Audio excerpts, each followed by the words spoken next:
परिचय। यहां रहना बहुत अच्छा है। यहां हमें कोई नहीं काटता है। हाँ, आप ठीक कह रहे हैं।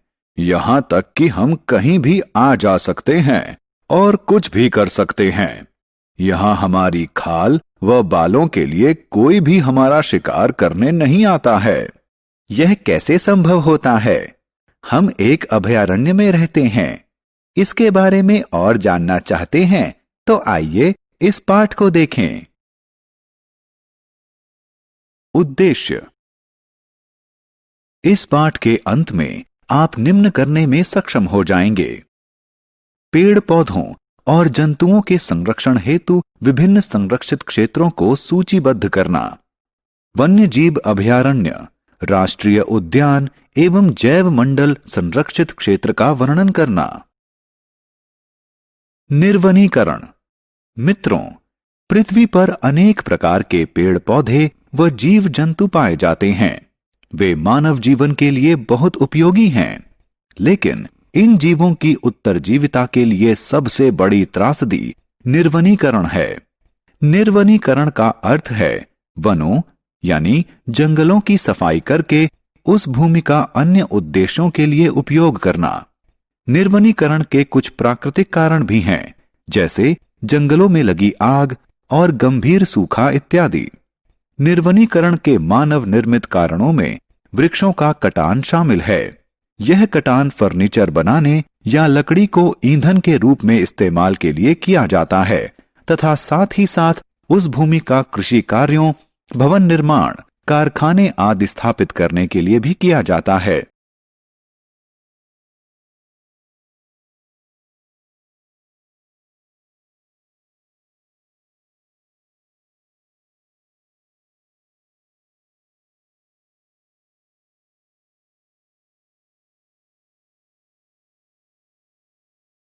निर्वनीकरण के दुष्परिणाम।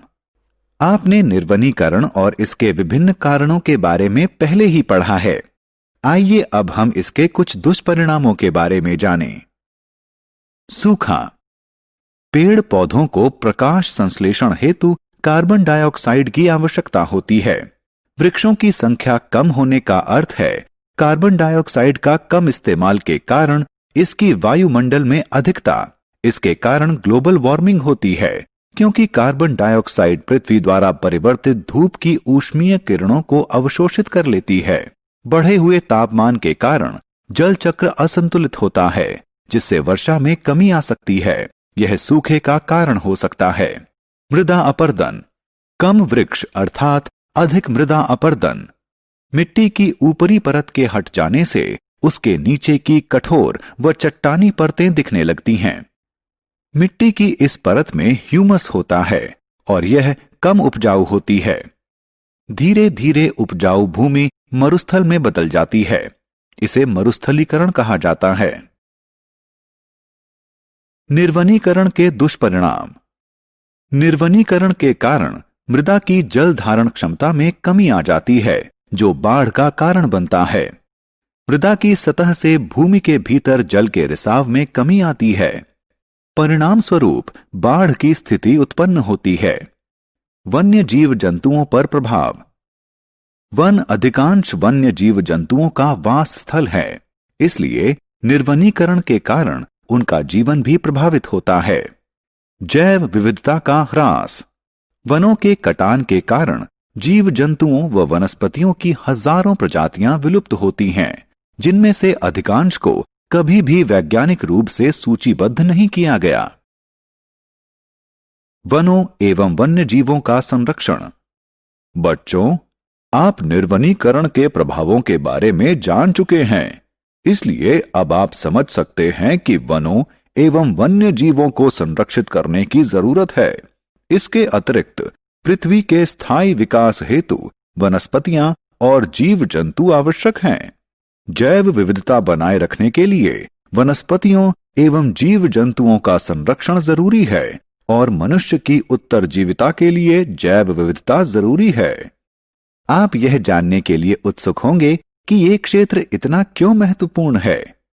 ठीक है, इन संरक्षित क्षेत्रों में वृक्षारोपण, खेती चराई, शिकार व अवैध शिकार निषिद्ध होते हैं। अभयारण्य क्या होता है? अब हम वनस्पतियों और जीव जंतुओं के लिए संरक्षित क्षेत्रों के बारे में जानेंगे। आइए अभयारण्य से शुरुआत करें। वे क्षेत्र जहां वन्य जीव और उनके आवास किसी भी प्रकार के हस्तक्षेप से मुक्त होते हैं, अभयारण्य कहलाते हैं। इस तरह आप समझ सकते हैं कि वन्य जीव अभयारण्य वन्य जीवों को सुरक्षा और जीविका के लिए अनुकूल स्थितियां प्रदान करते हैं। आपने अपने नगर के चिड़ियाघर यानी प्राणी उद्यान को अवश्य देखा होगा। चिड़ियाघरों में जंतुओं को सुरक्षा प्रदान की जाती है। क्या आप अभयारण्य और चिड़ियाघर में अंतर बता सकते हैं? ठीक है, चिड़ियाघर में जंतु कृत्रिम परिवेश में रहते हैं, जबकि अभयारण्य जंतुओं के लिए प्राकृतिक वास स्थल होता है, जहां वे अपेक्षाकृत अधिक सुविधाजनक परिवेश में रहते हैं। राष्ट्रीय उद्यान। यह सतपुड़ा राष्ट्रीय उद्यान है। आप राष्ट्रीय उद्यान से क्या समझते हैं? हाँ, वन्य जीवों के लिए आरक्षित वे क्षेत्र जहां वे प्राकृतिक वास स्थल और प्राकृतिक संसाधनों का उन्मुक्त इस्तेमाल कर सकते हैं, राष्ट्रीय उद्यान कहलाते हैं। यह जानना रोचक है कि यह भारत का पहला आरक्षित वन है। यह बाघों की संरक्षा यानी टाइगर रिजर्व के लिए प्रसिद्ध है। बच्चों, सरकार द्वारा बाघों को बचाने के लिए देश भर में प्रोजेक्ट टाइगर नामक परियोजना बनाई गई थी। इस परियोजना का उद्देश्य देश में बाघों की संख्या बढ़ाने व उनकी सुरक्षा सुनिश्चित करने के लिए बनाई गई थी। सतपुड़ा राष्ट्रीय उद्यान के अतिरिक्त वन्य जीवों के संरक्षण के लिए कॉर्बेट, काजीरंगा, कान्हा एवं रणथंबोर नामक अन्य राष्ट्रीय उद्यान निर्मित किए गए हैं। जैव मंडल संरक्षित क्षेत्र। आइए अब हम जैव मंडल संरक्षित क्षेत्र को देखें। वन्य जीव, वनस्पति, जंतु संसाधन एवं जनजातियों की परंपरागत आजीविका हेतु संरक्षित विशाल क्षेत्र जैव मंडल संरक्षित क्षेत्र कहलाते हैं। ये जैव विविधता और उस क्षेत्र की संस्कृति को बनाए रखने में सहायक हैं।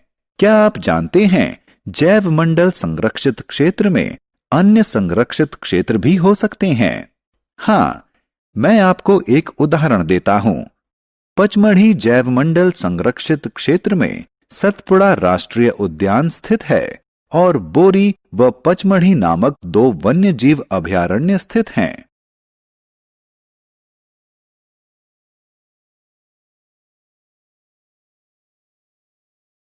सारांश। आइए हमने जो कुछ सीखा है उसे संक्षेप में दोहराएं। निर्वनीकरण का अर्थ वनों के वृक्षों का भारी कटान है।